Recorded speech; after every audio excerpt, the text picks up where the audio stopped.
India. नमस्कार साथियों, मैं मुकेश परियार यूथ एकेडमी के यूट्यूब चैनल पर आपका हार्दिक अभिनंदन करता हूं, स्वागत करता हूं, वंदन करता हूं। जैसा कि आप जानते हैं कि हमारा जो चैप्टर की हमने शुरुआत करी थी प्रॉफिट एंड लॉस, एक दिन के ब्रेक के बाद कुछ हमें बाहर जाना था, उसके कारण हम वो वीडियो नहीं बना पाए। अब एक दिन के बाद फिर प्रॉफिट एंड लॉस के कुछ क्वेश्चंस को लेकर हम आपके साथ उपस्थित हैं। करना वही है, डिस्क्रिप्शन बॉक्स में जाके आपको कुछ क्वेश्चन दें। हम कितने क्वेश्चन पढ़ाएंगे उसके बारे में हम कुछ नहीं कह सकते, इसलिए जितना भी हम पढ़ा पाए डिस्क्रिप्शन बॉक्स में आपके पास जाके वही ऑनलाइन की लिंक रहेगी और उसको आपको सोल्व करना है। एक क्वेश्चन को एवरेज है, अगर आपके पास 10 क्वेश्चन है तो उस हिसाब से 5 क्वेश्चन है तो उस हिसाब से एक क्वेश्चन के लिए 30 सेकंड से ज्यादा का समय नहीं लेना है। ठीक है, अगर आपको लगता है कि अभी प्रॉफिट लॉस के बारे में हमें कुछ भी जानकारी नहीं है, कोई बात नहीं, हमारे सारे क्वेश्चन के सॉल्यूशन को आप सबसे पहले कहां देखें, यहां देखें वीडियो में, उसके बाद ही डिस्क्रिप्शन बॉक्स में जाके आप उस टेस्ट को सॉल्व करें। पर टेस्ट सभी सॉल्व करें, भले पूरा वीडियो देखने के बाद करें, पर करें जरूर। इससे क्या होता है, हमें लगेगा और आपको भी कॉन्फिडेंस आएगा। भले पूरे वीडियो में 5 क्वेश्चन देख लें, 10 क्वेश्चन देख लें और जब टेस्ट करें तो फिर 10 में से 10 नंबर आए, तब भी कोई दिक्कत नहीं है ना। चलिए अब हम करते हैं हमारे पास क्वेश्चन नंबर 1। क्वेश्चन नंबर 1 है, किसी एक पुराना मोबाइल है जो 1200 रुपए में खरीदा और उसकी मरम्मत पर 200 रुपए व्यक्त किए। देखिए खरीदा कितना है, 1200 रुपए, और उसकी मरम्मत पर कितने खर्च किए, 200 रुपए। तो इसका मतलब होता है कुल क्रय मूल्य कितना होगा, 1400 रुपए। यहां तक तो कोई दिक्कत नहीं। एक व्यक्ति अगर किसी चीज को खरीदता है 1200 रुपए में और 200 रुपए उसकी मरम्मत में कर देता है, उसे 1680 रुपए में बेच देता है। अब क्या करता है, उसको 1680 रुपए में क्या कर देता है, बेच देता है। तो बताइए उसका लाभ परसेंट कितना होगा। सिंपल सी चीज है, कोई दिक्कत नहीं। ये उसका पूरा क्या हो गया, क्रय मूल्य, और ये क्या होगा उसका विक्रय मूल्य। हमें लाभ परसेंट निकालने के लिए क्या करना पड़ता है, 1400 रुपए में खरीदा, 1680 रुपए में बेचा है, तो कितना लाभ हुआ, 280 रुपए का लाभ हुआ। और 280 का लाभ किस पे हुआ, 1400 में हुआ। क्योंकि हमको पता है लाभ परसेंट निकालने के लिए आपको हमेशा लाभ बटे क्रय मूल्य गुणा 100 लिखना होता है, ठीक ना। अभी हम यहां पे मैं टाइप लिखता जाऊंगा। जनरली हम अभी सामान्य क्वेश्चन कर रहे हैं जिसमें फार्मूला बेस्ड क्वेश्चन रहते हैं, ठीक है। अब गुणा कितना, 100। आपका सवाल बिल्कुल ही कट जाएगा, 0 0 0 0, ठीक है। 14 एकम 14, 14 दूना 28, इसका मतलब हो रहा है 20% का उसको प्रॉफिट होगा। कितने का प्रॉफिट होगा, 20%। ये सवाल एग्जाम में देखो, एग्जाम के पैटर्न के अकॉर्डिंग, अगर आपका छोटी एग्जाम है जैसे आर्मी की एग्जाम है, पुलिस की एग्जाम है, इस प्रकार के एग्जाम में इस प्रकार के क्वेश्चन, रेलवे है, एसएससी है, बैंक है, उसमें ऐसे क्वेश्चन नहीं आते। पर हाँ, ऐसे क्वेश्चन की अगर प्रैक्टिस नहीं होगी तो बड़े क्वेश्चन भी आप सोल्व नहीं कर सकते। तो छोटे छोटे क्वेश्चन के साथ हम बढ़ेंगे और परसेंटेज के इसके लेवल वाले क्वेश्चन तक हम चलेंगे, बहुत अच्छे अच्छे क्वेश्चन की तरफ भी हम चलेंगे। चलिए लेट अस स्टार्ट। एक व्यापारी एक सामान 150 रुपए में खरीदता है। कितना रुपए में खरीदता है, 150 रुपए में खरीदता है। खरीदना मतलब क्रय मूल्य होगा। और उसे अतिरिक्त खर्च 12%। अतिरिक्त खर्च का मतलब होता है जैसे उसने कुछ पैकिंग कर दी उसकी, तो उसने पूरा सामान खरीदा और उसमें अतिरिक्त खर्च कितना, 12%। 12% का मतलब होता है 1500 का 150 का 12%। 150 का 12% का मतलब होता है ऐसा, 150 का 12% मतलब 250, ऐसा होता है, ठीक है। समझ पा रहे हो ना।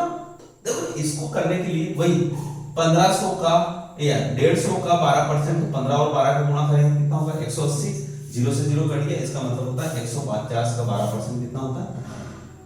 देखिए चीजों को करने की कोशिश करिए, बड़ा मजा आएगा। इसको ऐसे भी करते हैं आप, अगर दशमलव के एक अंक बाद दशमलव, जैसे 150 है, एक अंक बाद दशमलव लगाया 10% होता है, एक और अंक बाद दशमलव लगाया 1% होता है।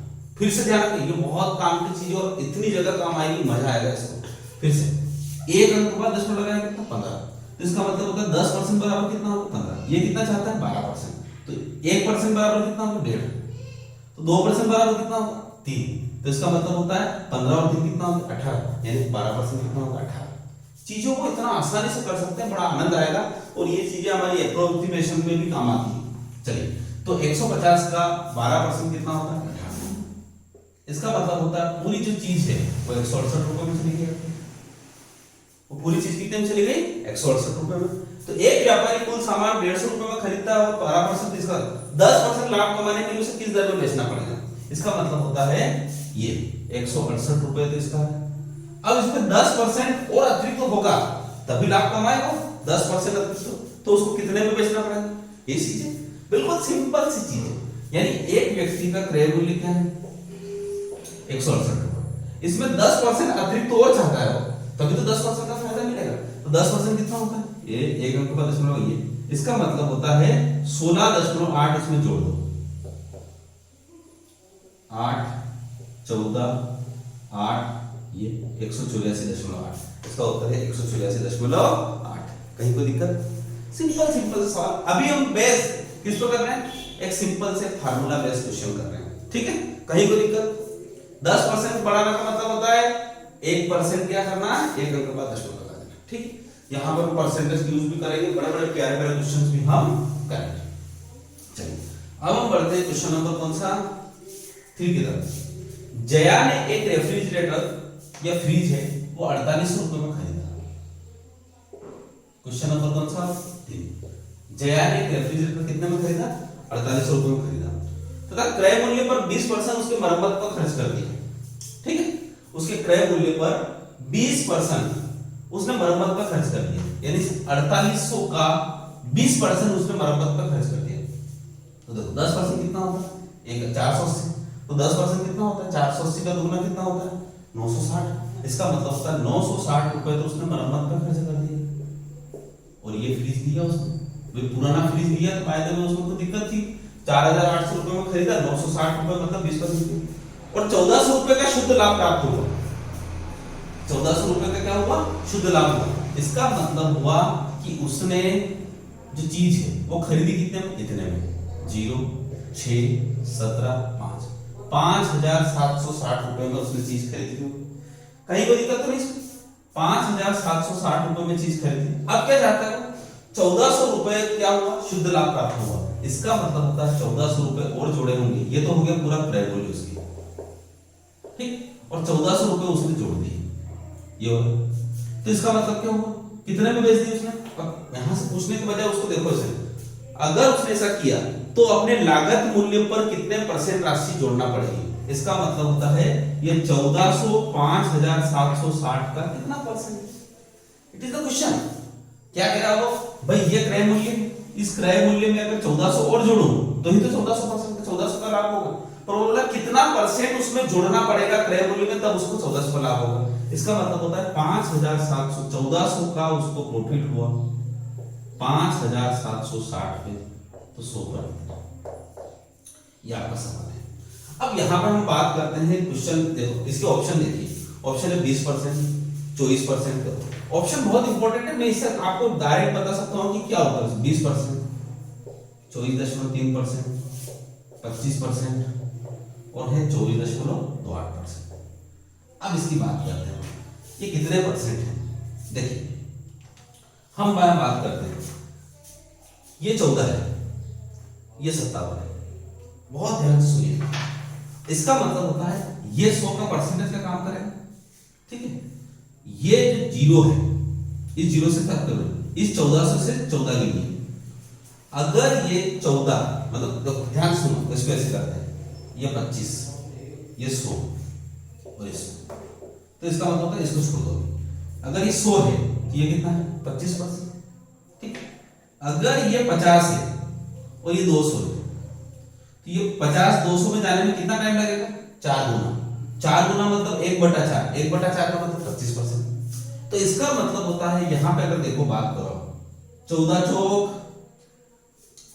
56, कितना हो रहा है 14 चौक 56, 4 बार पूरा जा रहा है, 4 बार पूरा जा रहा है। इसका मतलब इसका उत्तर 1/4 होना चाहिए। और नीचे ज्यादा है वो, अब जब नीचे ज्यादा है तो ऊपर का मान कम आएगा, तो इसका उत्तर जो होगा वो 24 और 25 के बीच में होगा। ये बात होता है, इसका मतलब 25 पूरा होगा नहीं, 20 होगा नहीं, इन दोनों में से एक उत्तर है। समझ पा रहे हो मेरी बात को, ये जा रहा है। अब यहाँ पे क्या दोनों उत्तर एक जैसे हैं, 24.3 है और एक और है 24.28। यहाँ पर थोड़ा सा हमें दिक्कत है, इसलिए हम काट कुट कर लेंगे, कोई दिक्कत नहीं। ये काट लीजिए, ये 0 से ये 0 कट, ठीक है। अब काट लीजिए, ये 14 है, 140 कैसे कटेगा, आप 2 से काट लीजिए भाई, आपको 2 से लगता है 2 से काटिए, आपको लगता है कि मैं दूसरे से काटूंगा, अगर 14 से कट रहा है 14 काटो, 14 चौक 56, एक बचा नहीं कट रहा है, 2 से काट लीजिए, ये हो गया 70। ठीक है, अब 70 हो गया तो क्या हो गया, ये कितना हो, 2 दूनी 4, 2 8 16, 2 8 16, और कटेगा और कटेगा और काटो, ये कितना हो 35, ये कितना हो गया 2 1 2, 2 चौक 8, 2 चौक 8, ठीक, और ये कटेगा, ये हो गया 50, हाँ ये 50 हो गया तो ये कितना हो गया 2 7 14, 2 2 4, और कटेगा तो ये कितना हो गया 25, तो ये कितना हो गया 36, और कट रहा है क्या, नहीं कट रहा। 35 में 25 का गुणा, 35 में 25 का गुणा कितना होता है, तो किसी भी संख्या में 25 का गुणा करने का मतलब क्या होता है, 4 का भाग लगा, 4 का भाग लगा, तो किसी भी संख्या में 25 का गुणा करने क्या होता है, 4 का भाग लगा।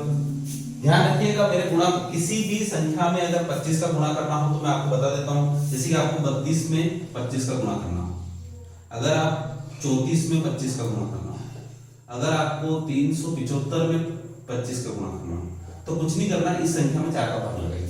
ठीक है, 4 8 4 9 36, एक बचा, 4 दिया 12, कितना हासिल बचा, 3 बचा, एक बचेंगे तो 25 लिखेंगे, 2 बचेंगे तो 50 लिखेंगे, 3 बचेंगे तो 75 लिखेंगे, और कुछ ना बचे तो 00 लिखेंगे। ठीक, यहाँ 3 बचा तो 75 लिखेंगे, ये गुणा हो गया इनका, 4 8 32, कितना बचा, एक भी नहीं बचा, 00 लिखेंगे। 34 4 8 32, कितना बचा, 2 बचा, 850, यानी 34 में 35 का गुणा 850, 32 में 25 का गुणा 800, 375। इसी प्रकार से यहाँ पे 35 में 25 का गुणा करना है तो 4 8 32, 3 बचा 75 बटे कितना 25। ठीक, एक बटे 25 नहीं बटे तो 36 है। अब करो 36 दूना 72, कितना बचा 15 बचा, 15 मतलब 155। ठीक, अब कितना बचा 15 बचा 155, तो 36 दूना 72, 72 दूना कितना होता है 144, यानी इसका मतलब होता है 4 बार, तो इसका मतलब होता है ये 24 24 सही है, तो 24। उसके बाद कितनी बार हो गया 144, अब 144 कितने में बचा 155 में से कितना बचा, अरे 11 दिख रहा है, कहां जाकर सोचने की जरूरत है, कितना हो रहा है 111, 100 यानी 11 बच रहा है, 11 बच रहा है तो यहाँ पे क्या हो गया 110 हो जाएगा। ठीक है, 10 किलो लगाया आपने, अब कितना हो गया 36 दूना 72, और 36 दिया,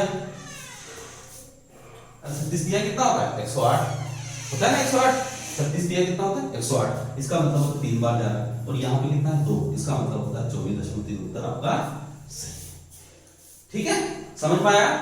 अब यहाँ पे देखो सवाल तो करने जाने कहाँ गया, इसमें सारा कैलकुलेशन भरा हुआ है।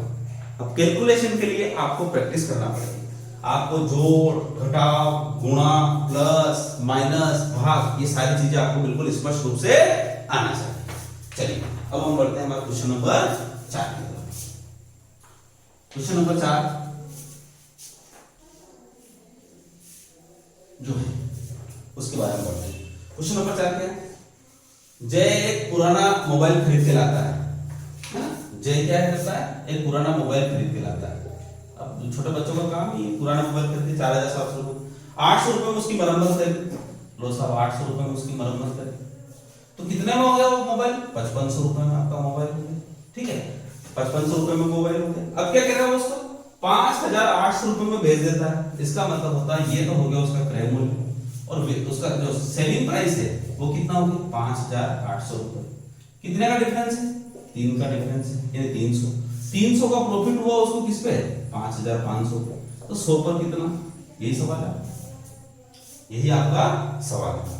ठीक है, ये जो कटा ये कटा, अब उसके बाद और कट रहा है, हाँ तो बिल्कुल कट रहा है, क्योंकि 3/55 तो हमको ही पता नहीं, ऑप्शन में जो आ रहा है उसके हिसाब से देखेंगे, तो यहाँ पे क्या होगा 5 से कट रहा है, 5 दूनी 10 0, और यहाँ 11, अब तो कुछ कट रहा है 60/11, 11 5 55, 5 से ही 5/11, आपका ऑप्शन देखो 5 से ही 5/11, तीसरा ऑप्शन आपका सही। कितने क्वेश्चन हो गए आपके 4 क्वेश्चन, बहुत ही आसान क्वेश्चन है। देखिए प्रैक्टिस है ये सवाल आपको प्रैक्टिस है। देखिए हमें अगर सफर शुरू करना है कहीं पर भी, तो भाई हमारा सफर ऐसा तो नहीं होगा डायरेक्ट करके शुरू हो जाएगा। ठीक है, क्वेश्चन नंबर 5 बहुत कठिन सवाल भी आएंगे, चिंता मत करिए, बहुत शाणे बन रहे होंगे तो आपको आगे चलेगा थोड़ा, है ना। चलिए कोई व्यक्ति एक साइकिल 1400 रुपए में खरीदता है, उसे 15% की हानि पर बेच देता है। यानी 1400 रुपए में अगर कोई साइकिल खरीदी तो क्या किया उसने, 15% हानि पर उसे बेच दिया, ठीक है, बेच दिया। तो साइकिल का विक्रय मूल्य कितना है? इसका मतलब होता है इस 1400% का 15% ज्यादा बढ़ाया होगा, कम किया होगा उसने, तो ही हानि पर बेचा। तो देखो 1400 रुपए 15% हानि पर बेचा, यानी 100 रुपए की चीज को यूं देखा जाए तो 100 रुपए की चीज को 95 में बेच दिया। कितना बेच दिया? 15% हानि मतलब 85 में बेच दिया, है ना? उसने क्या बोला, 1400 रुपए की चीज को 15% की हानि पर मतलब 100 रुपए की चीज को 85 में बेच दिया, ठीक है। तो उस साइकिल का विक्रय मूल्य क्या है? इसका मतलब होता है ये 1400 जो है ये कितने के बराबर है? 100 के बराबर। तो 85 कितने के बराबर होंगे? 85 कितने के बराबर होंगे? समझ आसान है, कहीं कोई दिक्कत? 0 से 0 कर, 0 से 0 कर, इनका 14 85 कितना? देखिए गुणा जोड़ घटा वाला चाहिए, यहाँ 1400 की जगह 2300 हो जाएगा, यहाँ 2900 हो जाएगा, यहाँ 3100 हो जाएगा, पहाड़ याद होना चाहिए। 14 14 8 112 होते कितने होते हैं? 112 और 7 कितने होते हैं? 119, 1190। तो इसका उत्तर कितना होगा? 1190, ठीक है। तो आज ये थोड़ा सा कुछ टेक्निकल रीजन के कारण हमारे पास थोड़ी दिक्कत है, इसलिए आज 5 क्वेश्चन हम करा रहे हैं। इसमें अगर कोई दिक्कत थोड़ा सा हो गया, सॉफ्टवेयर में प्रॉब्लम आ रही है, इसके कारण 5 करवा रहे हैं। हो सकता है आपके सारे क्वेश्चन जो है यहाँ पर दिखे और नहीं भी दिखे, दोनों कंडीशन में रहेगी, फिर भी हम कोशिश पूरी करेंगे, नहीं तो हम अगली बार लिखेंगे, ठीक है। ओके, तो बिल्कुल आप इन 5 सवालों के साथ जुड़े रहिए। टेस्ट तो हम आपको ऑनलाइन देंगे, कहीं कोई दिक्कत नहीं आएगी। Okay, thank you so much. जय हिंद, जय भारत।